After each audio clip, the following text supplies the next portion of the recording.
আবু সাইদকে হত্যার কথা বলে সেখানে একটা ভিডিও দেখালো। হ্যাঁ, খুব স্বাভাবিক, এটা মানুষের সেন্টিমেন্টে লেগেছে যে তাকে পুলিশ গুলি করে মেরেছে।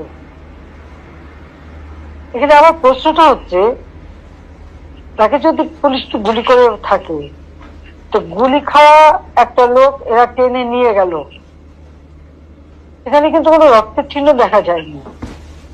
দ্বিতীয় কথা হচ্ছে যে তার সঙ্গীর সাথে যে তাকে টেনে নিয়ে গেল, কোথায় নিয়ে গেল?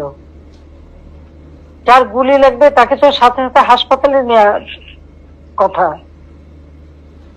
হাসপাতালে নেবে, অপারেশন করে, বুলেট বের করবে, তাকে বাঁচাবার চেষ্টা করবে। আবু সাইদকে কিন্তু হাসপাতালে নেয় নাই, নিয়েছিল প্রায় 4-5 ঘন্টা পরে। 4-5 ঘন্টা পরে হাসপাতালে নেওয়ার পর ডাক্তাররা যখন চিকিৎসা করে তখন সে মৃত্যুবরণ করে।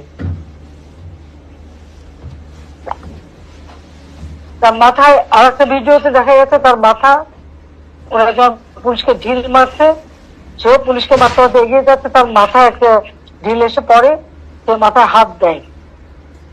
তাহলে প্রশ্ন যে এই একটা সেন্টিমেন্ট তুলে তারা যে এতগুলি জীবন নিয়ে খেললো, এর জবাব কে দেবে? আমরা যে জুডিশিয়াল কমিটি করে দিলাম এই হত্যা তদন্ত করতে, আজকে এটা জবাব কেন সেই জুডিশিয়াল থেকে সে তদন্ত করতে দেয় নাই?